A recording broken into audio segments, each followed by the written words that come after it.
నేటి వాగ్దానము యోబు గ్రంథం 22వ అధ్యాయం 21, 22, 23 వచనాల్లో, సర్వశక్తుని వైపు నీవు తిరిగిన ఎడల, నీ గుడారములను దుర్మార్గమును దూరముగా తొలగించిన ఎడల నీవు అభివృద్ధి పొందెదవు.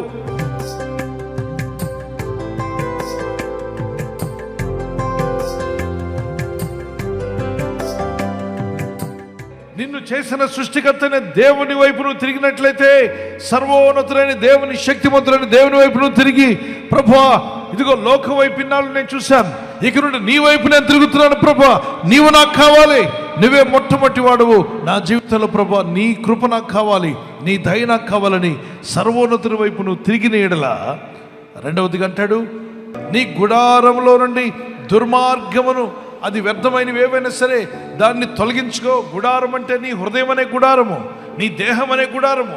ఇది శిథిలమైపోయే రోజు రాకముందే దీనిలో ఏదైతే దేవునికి విరోధమైనది, పరిశుద్ధాత్మకు విరోధమైనది, వాక్యమునకు విరోధమైనది ఏదున్నా దాన్ని దూరంగా తొలగించుకో. దుర్మార్గమైనది ఏదైనా ఉందా, వాక్య విరుద్ధమైనది ఏదైనా ఉందా, ప్రభువా నాలో ఏదైనా ఉంటే దాన్ని తీసేసుకుంటాను, నాకు సహాయం చేయమని అడగండి, దాన్ని తొలగించమని అడగండి, జ్ఞాపకం చేయమనండి అని చెప్పి ప్రతిరోజు మీరు ఒప్పుకున్న పాపాలను మళ్ళీ ఒప్పుకుంటూ ఉండొద్దు. గుర్తుపెట్టుకోవాలి. ఇక్కడ అపవాదం వస్తాడు సాతానుడు. అంటే నువ్వు అప్పుడెప్పుడో ఒప్పుకున్నావు కదా, అది ఇంకా పోలేదు, అందుకే నువ్వు అభివృద్ధి పొందలేదు.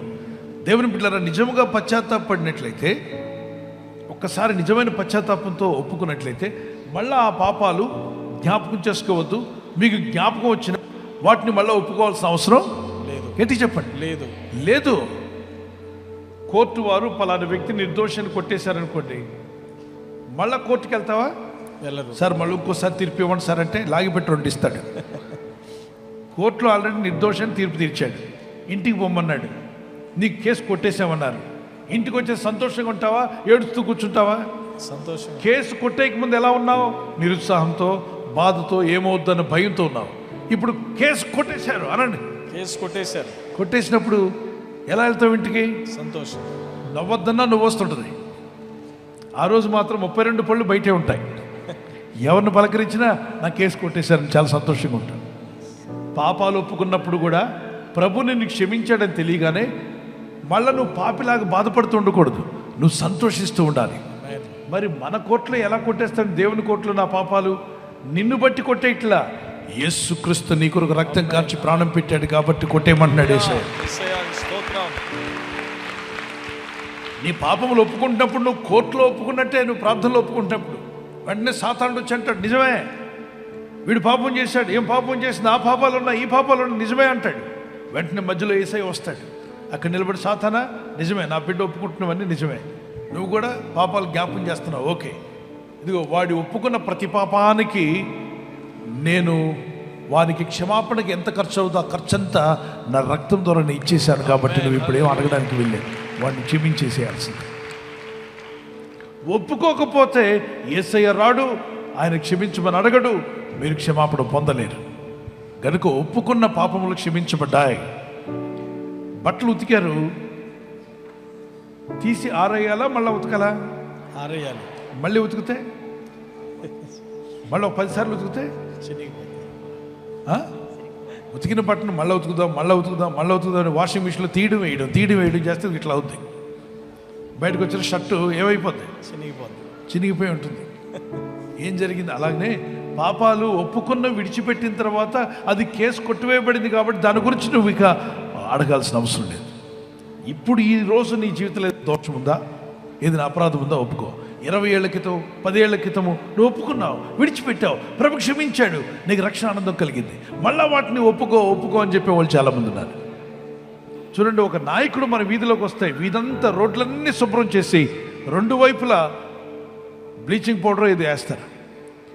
ఇప్పుడు మీ ఇంటికి వచ్చేది, మీ గుండెల్లోకి వస్తుంది రాజకీయ నాయకుడు కాదు, సర్వశక్తిమంతుడైన దేవుడని హృదయంలోకి వస్తుండగా ఇందులో తగిన చెత్త చెదారము వ్యర్థమైనవన్నీ బయట వేయొద్దా? చెప్పండి గట్టిగా, బయట వేయాలి. నీ గుడారముల నుండి చెడుతనం తొలగించుకుంటేవా నువ్వు అభివృద్ధి పొందుకుంటావు.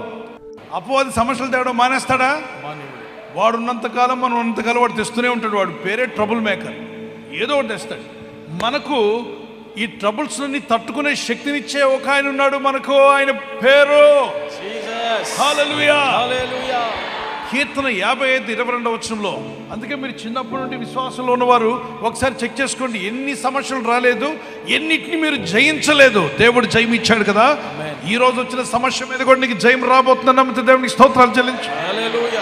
ఈ రోజు చాలా సమస్యలు ఉన్నాయి, పోతాయా పోవంటే ఇన్నేళ్లుగా ఎన్ని సమస్యలు వచ్చాయి, వాటన్నిటిని ఎలా సమస్య పోయేలా దేవుడు చేశాడో, ఇప్పుడు నీ ముందున్న సమస్య అనే కొండ సమస్య పోయే రోజు రాబోతుంది. దేవుడు నీకు సాయం చేయబోతున్నాడు. పట్టుదలతో ఆసక్తితో ప్రార్థన చేస్తే దేవుని కనికరం చొప్పున నువ్వు జవాబులు పొందబోతున్నావు.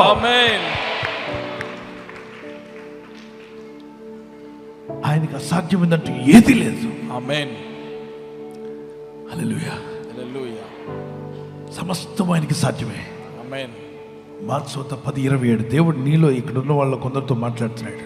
నువ్వు అసాధ్యం అనుకుంటున్నావు, అది సాధ్యం కాబోతుంది. ఆమేన్. అసాధ్యం కాదు, అది సాధ్యం అయిపోతుంది.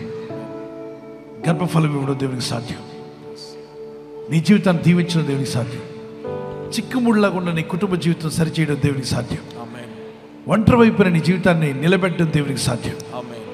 అన్నీ పోగొట్టుకున్న నిన్ను అన్నీ పొందుకునే కృపనివ్వగల దేవునికి ఈ వాగ్దానం మీ పట్ల నెరవేరాలి అని ఆశపడిన వారు మీ చేతిని పైకెత్తగలరా? ఆమేన్. ప్రార్థన చేసుకుందాం. పరిశుద్ధమైన మా ప్రియ తండ్రి, నీ వాగ్దానంలో ఎంతో సత్యమైనవి. నీ యందు భయభక్తి కలిగిన వారు, as the soul prospers you are going to prosper them.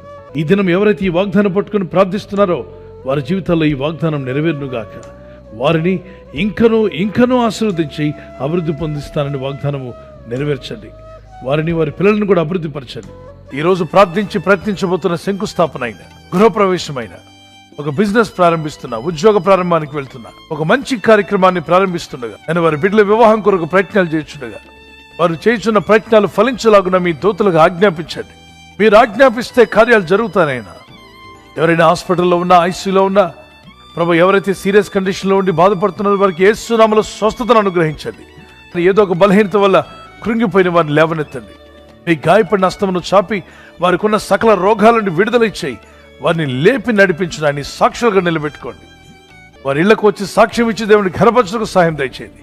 ఈ ఉదయకాలం ప్రతి రోగి యేసు నామములో స్వస్థత నొందునుగాక. ప్రయాణం చేసి బయటికి వెళ్తున్న వారు మళ్ళీ తిరిగి క్షేమంగా ఇళ్లకు వచ్చుటకు సహాయం దయచేయండి. మా ప్రయాణాల్లో నీ కాపుదలు ఇవ్వండి. ఎటువంటి యాక్సిడెంట్స్ కానీ ప్రమాదాలు కానీ గురి కాకుండా నీ కాపుదలు యేసు నామములో ప్రతి ఒక్కరికి కలుగునుగాక. ఆత్మీయతతో పాటు అన్ని రంగాల్లో వర్ధిల్లేటువంటి స్పెషల్ గ్రేస్ నీ ప్రజలందరికీ దయచేసి మీ దాసులకు, దాసులంటకు, ప్రార్థనలో కనిపెడుతున్న ప్రతి వారికి, ప్రతిదినము పాల్గొంటున్న వారికి, ఈ లైఫ్ చేంజింగ్ జర్నీలో ప్రార్థనలో పాల్గొంటున్న ప్రతి కుటుంబానికి, ఈ వాగ్దానం విని ఎవరైతే ప్రార్థిస్తున్నారో వారికి, వారి కుటుంబాలకును అభివృద్ధి పొందించి మీ నామానికి మహిమ తెచ్చుకోమని యేసుక్రీస్తు పరిశుద్ధ నామములో అడిగి వేడుకొంచున్నాను పరలోకపు తండ్రి. Amen. Amen. God bless you. మన ప్రభువైన యేసుక్రీస్తు వరకు కృపా సమాధానాలు మీకు, మీ కుటుంబాలకు సదా తోడే ఉండి నడిపించునుగాక. God bless you. ఈ వాగ్దానాన్ని మీతోనే ఉంచుకోకుండా మీరు విన్న తర్వాత వెంటనే ఆమెన్ చెప్పండి. ఆమెన్ అనగా అవునుగా. కానీ ఆమెన్ చెప్పిన తర్వాత ఈ వాగ్దానాన్ని అనేకులకు పంపండి. మీకు తెలిసిన వారందరికీ ఈ వాగ్దానం అందరికీ షేర్ చేయండి. తప్పక ఈ ఛానల్ సబ్స్క్రైబ్ చేయండి. మీ ఫ్రెండ్స్, స్నేహితులు కూడా చెప్పి సబ్స్క్రైబ్ చేయించండి. ప్రతిదినము దేవుని వాగ్దానాన్ని అనేకులకు షేర్ చేస్తున్న మిమ్మలను, మీ కుటుంబాలను కృపగల దేవుడు దీవించి ఆశీర్వదించునుగాక. అభివృద్ధినిచ్చువాడవు, ఐశ్వర్యమిచ్చువాడవు, అభివృద్ధినిచ్చువాడవు, ఐశ్వర్యమిచ్చువాడవు, అద్భుతములను చేయువాడవు, ఆనందమును మాకు ఇచ్చువాడవు, అద్భుతములను చేయువాడవు, ఆనందమును మాకు ఇచ్చువాడవు. ఈ రక్షణానందము మాకిచ్చిన దేవా, మము ఆదరించువాడవు, మము ఆదుకొనువాడవు.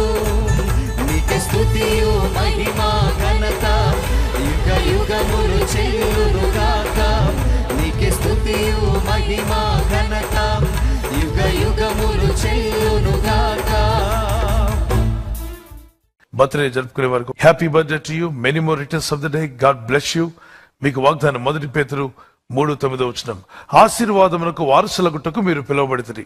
మనం పిలువబడింది ఆశీర్వాదానికి కారకులగడానికి. ప్రార్థించండి. ఈ వాగ్దానం పట్టుకొని May the Lord bless you. A blessed happy new year to you. మరి ఎవరైతే యానివర్సరీ జరుపుకుంటారో మీ అందరికీ వాగ్దానం ద్వితీయోపదేశకాండం 31:8 నీ ముందర నడుచువాడు యెహోవా, ఆయన నీకు తోడయ్యుండును, ఆయన నిన్ను విడువడు, నిన్ను ఎడబాయుడు. భార్య భర్తలుగా మీ ఇద్దరు ఈ వాగ్దానం పట్టుకొని ప్రార్థన చేయండి. Happy wedding anniversary, many more returns of the day. God bless you. ప్రభు మిమ్మల్ని వాగ్దానంతో బలపరచును గాక. భార్య భర్తకు లోబడాలి, భర్త భార్యను ప్రేమించాలన్న ఈ ఆజ్ఞలకు విధేయులైతే మీ ఇల్లు అద్భుతంగా ఉంటుంది, కుటుంబం సమాధానంగా ఉంటుంది, దేవుని చిత్తం నెరవేర్చే కుటుంబంగా మీ ఇల్లు ఉండును గాక. God bless you. ఈ ఛానల్ మీరు సబ్స్క్రైబ్ చేసుకోవడం వలన 2 పనులు జరుగుతున్నాయి. ఒకటి, సువార్త జరుగుతున్నది, ఆత్మలు రక్షించబడుతున్నాయి. రెండవది, పేదలకు అనాథలకు ఈ ఛానల్ ద్వారా సహకారం అందించడం జరుగుతుంది. మనం సబ్స్క్రైబ్ చేసుకోవడం వలన అందరికీ సహాయం చేసిన వారమవుతున్నాం. ఖచ్చితంగా ఈ యూట్యూబ్ ఛానల్ ను సబ్స్క్రైబ్ చేసుకొని బెల్ బటన్ ను క్లిక్ చేయండి. మీకు వెంటనే మెసేజెస్ పంపబడతాయి.